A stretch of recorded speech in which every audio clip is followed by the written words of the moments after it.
Hello guys, and welcome to my channel The Medicine Quest. This is my first ever YouTube video, and I created this channel to teach some high yield topics, interesting concepts, tips and tricks which I am continuously learning along my USMLE journey so that it may help you. And so let's begin with the first topic, that is esophageal atresia and tracheoesophageal fistulas. So esophageal atresia stands for a congenital defect in which the upper part and the lower part are not connected and are ending blindly instead. So what is the pathophysiology?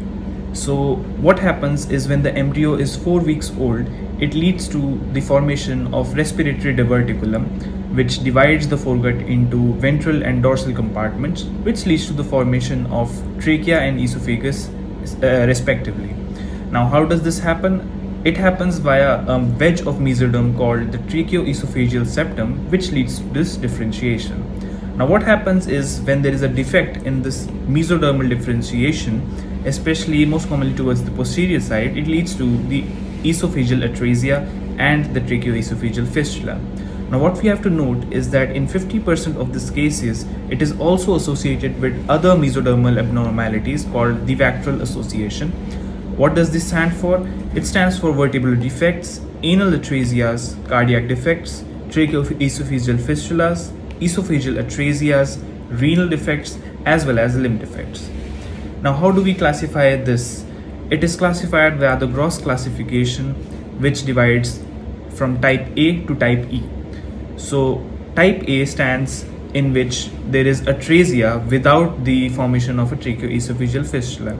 So what happens is that the proximal and the distal part are not connected and there is no fistula in between the trachea as well as the esophagus. Whereas in type B, there is atresia with a tracheoesophageal fistula forming to the proximal segment. Now, can you guess what will be the X-ray finding? Basically, now since the distal part of the esophagus is not connected to the trachea and it is not connected to the esophagus proximal part, there will be no gas. So this will lead to gasless abdomen in the X-ray. It's easily understandable, right? Because there is no connection to air from the proximal esophagus as well as from the trachea. This will lead to a gasless abdomen in the X-ray.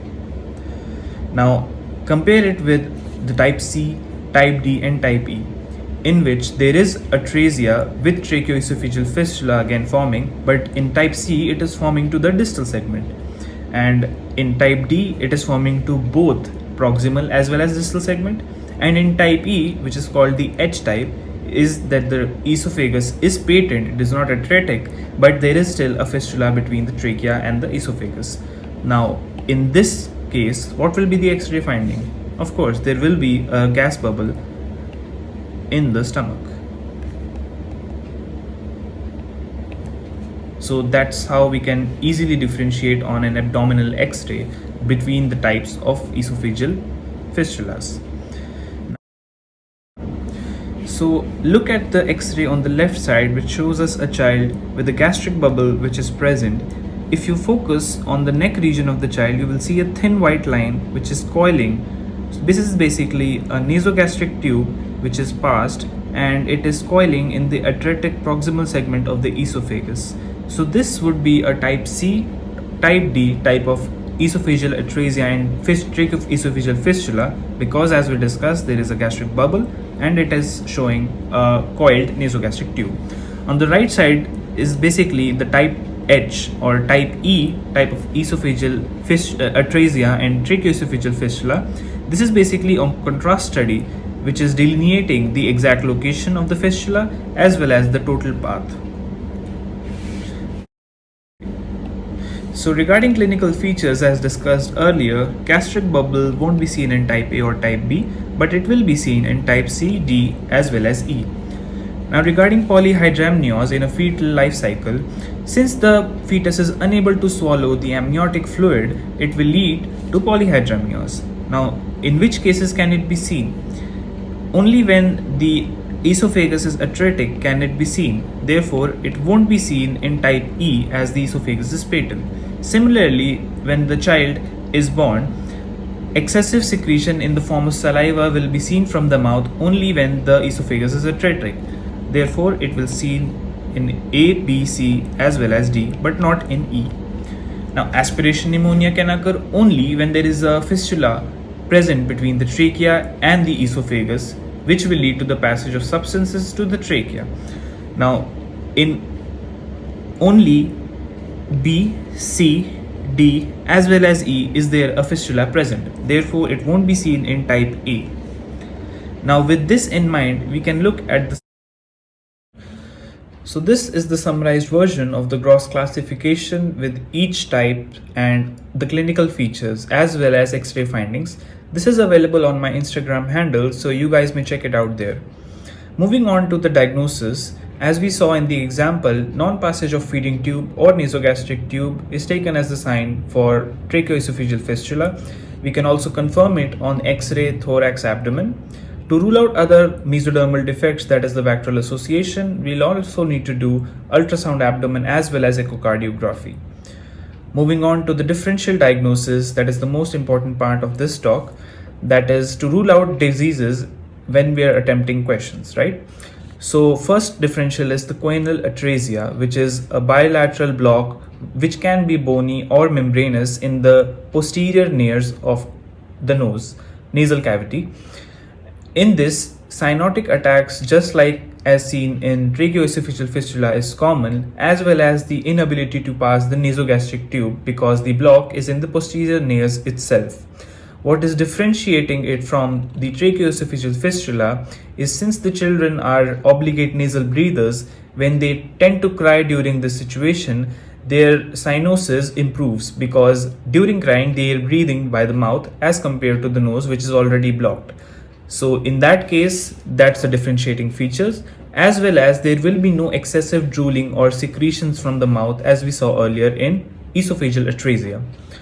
Similarly, double aortic arch, which is a rare embryonic defect in which the aorta persists and it constricts both the trachea as well as the esophagus. In this, increased feeding which leads to constriction of the trachea, which will lead to respiratory arrest. Inspiratory expiratory stridor will be present again due to the compression on the trachea, which will improve on hyperextension of the head, which will lead to a straighter path for the trachea. Esophageal constriction will further lead to dysphagia as well as retching and vomiting. Therefore, these features differentiated from tracheoesophageal fistula. Other smaller differential diagnosis can be status post-caesarean section because amniotic fluid is left in the lung, which will lead to a reversible form of excessive secretion in the mouth, which will improve on its own. Now, regarding treatment, first and foremost is if we are suspecting esophageal fistula and esophageal atresia, we should avoid oral feeding of infants, because it will lead to cyanotic attacks and further lead to derangement of health condition. Now, the Watterson criteria is the criteria which is used for discussing or for determining the treatment in these cases. There are three categories depending on the weight and comorbidities, such as the pneumonia as well as congenital anomalies. If the weight is around 2500 grams, immediate repair is advised, whereas if it is 1800 to 2500 grams with pneumonia or congenital anomalies, short-term delay plus stabilization is required in the form of antibiotics. If the weight is less than 1800 grams and there is severe pneumonia and congenital anomalies, staged repair is required in the form of gastrostomy tube for nutrition, antibiotics, and then further repair is required. Now, in case of type A, the reconstruction is to be done if the two ends are close together. If there is a long gap between the two ends, gastrostomy tube is again placed and repaired after they come together. Regarding type B, C, and D, Cameron-Hates procedure is done, which involves posterior thoracotomy. Then there is the removal of the tracheoesophageal fistula. Then we repair the trachea and then anastomose the two ends. Then the chest tube is placed and then the thoracic cavity is closed. So let us finish our talk today by completing this question. A 26-year-old female gave birth to a baby boy, shortly after which the baby started to drool. When the mother tried to feed the child, he began coughing and started to choke and became blue. Antenatal period was uneventful except for her ultrasound, which showed amniotic fluid index to be 26 cm and the single largest vertical pocket to be 8 cm. On examination of the child is crying, appears to be cyanosed, and his respiratory system examinations shows tachypnea and bilateral pulmonary rales. Which of the following caused this? After all our discussion, it is pretty clear that the answer is tracheoesophageal fistula. Now, how did we rule it out? So, in case of choanal atresia, we already discussed that if the child is crying, the cyanosis is improved, but in this case, the child is still cyanosed. So, choanal atresia is ruled out right over here. Laryngomalacia is basically a congenital condition in which there is softening of the laryngeal cartilages, which is typically associated with an inspiratory stridor. There is no stridor given in this question, so that is also ruled out. In case of esophageal stenosis, first of all, it is a delayed diagnosis as I mentioned in the notes. Further, there is associated dysphagia in case of esophageal stenosis, which is not seen in this case as well. Thank you guys for watching my video. I hope you like it. Please don't forget to like, share and subscribe, and let me know in the comments how you liked it, and all suggestions are welcome for future topics. See you guys in the next one.